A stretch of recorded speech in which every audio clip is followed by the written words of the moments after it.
Hi everyone, so I've had my Kona now for coming up to 3.5, 4 years. We've done 46,000 miles in it, so I thought I'd recap on the emissions of driving an EV for this far versus what it might have been like in the petrol version of this car. So I get, at best, I was getting 4.5 miles per kilowatt hour, maybe up to 5 in winter, summer, 4 in winter, averaged out around 4.5. Doing a little worse than that, and plus to account for losses, and some is wasted as heat when charging the battery. It's not 100% efficient, so I've allowed for a 10% wastage in that, so I'm giving 4 miles per kilowatt hour, and the petrol version of this does between 44 and 60. I've just picked 50 to be a wild average, depending on how you drive. And we'll just see what the emissions come out as. So I'm going to show you a spreadsheet. Everyone loves spreadsheets. So let's just go through it all. I've used national grid data to look at the emissions per kilowatt hour. I'll just move me a little bit lower.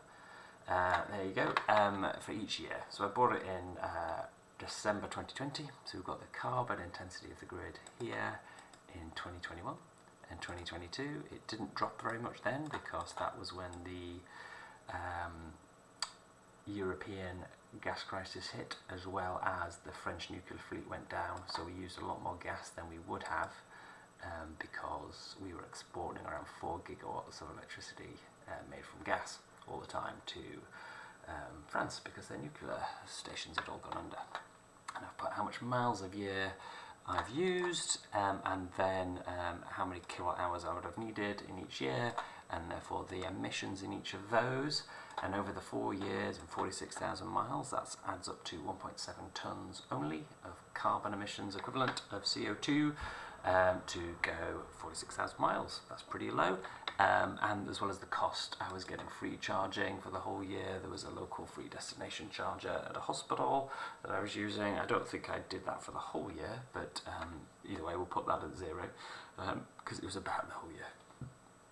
And then started to pay 9.5p per unit of energy in 2022 at home, so I got my charger sorted in March, and as well it went up a little bit in 2023 with the gas price crisis. Went up to 12.5p for just a short period, but I've left it at that for the whole year, and now it's gone down to just 7p.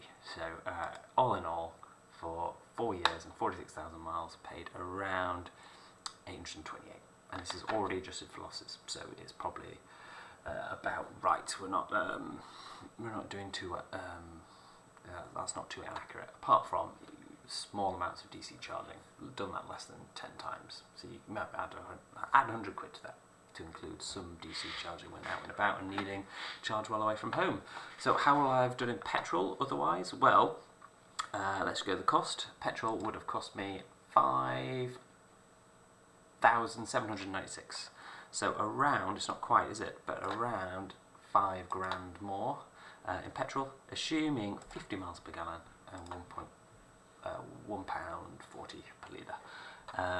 Now, emissions-wise, you emit around 2.3 kilos per litre of petrol. So those are the figures there, and that would be 9.5 tonnes versus 1.7.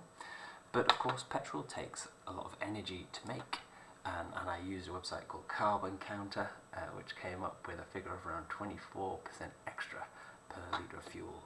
And so that's about the electricity needed, or the petrol oil used to power a pump to pump out the petrol, to transport it back to shore, the energy needed for refining, and the energy needed to transport it to the petrol forecourt.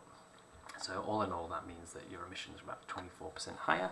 So we've put that in, and that turns your 9.5 tonnes into 11.8, and that means that in the UK over this period, just for fueling, an EV was 85% lower carbon emissions, which is absolutely huge.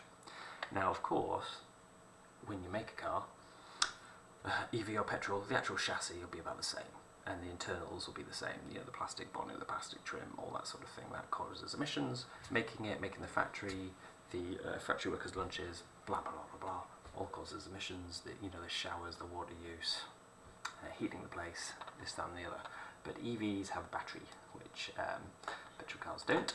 And if we look at the high estimate for that, would have been for a 64 kilowatt hour battery using 100 grams of CO2 per kilowatt hour, that comes out at 6.24 tonnes, which would mean that your EV emissions over this cycle would be 7.8 tonnes. Of course, this never goes up. This is just the original debt that you start with. So that means that the EV would only have been 33% lower. Still, it's broken even within 3.5-4 years already. I haven't calculated the break-even point, but it's maybe 3 years or 30,000 miles or something by these calculations. But if we use the low estimate, so essentially if you make your battery, or you melt your battery materials and you make it with low carbon electricity, and instead of using gas or coal or carbon intensive electricity, you can halve that. So that would have been 4.8 tonnes in total, plus your fuel, which would mean that it's still 41% lower. And that's only over 3.5-4 years, or 46,000 miles, and so it's getting cleaner from then on. You're having barely any emissions from your fuel, and it's mostly that the battery debt is there. Look, the battery debt is twice or 3 times what the 3 or 4 times what the fuel cost is. So you can see that the trend for this is to get lower and lower and lower, and we're about to have like 3.6 gigawatts more offshore wind coming online in 2024-2025 with the Dogger Bank construction almost completing.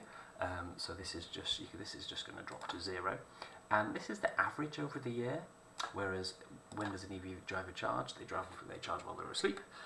What is the carbon emissions of the grid like at different points of the day? Well, during the night it's traditionally lower. Let's have a look. So if we look at what the past day looks like, here is the emissions per kilowatt hour. And so typically at night it is lower. Look, 51 grams, 26 grams, whereas if you look at 5 p.m. it is higher. So if we look over the last year, what's that like? It's not giving you daytime data, is it? So we just got to look at, let's look at all time. So this is what the emissions are doing. So it was back in 2012, it was 500 grams when we used to have a lot of coal on the grid. Look, you have 15-16 gigawatts of coal, and that's why the carbon emissions were so intensive. But now you can see that coal has dropped off to absolutely 0.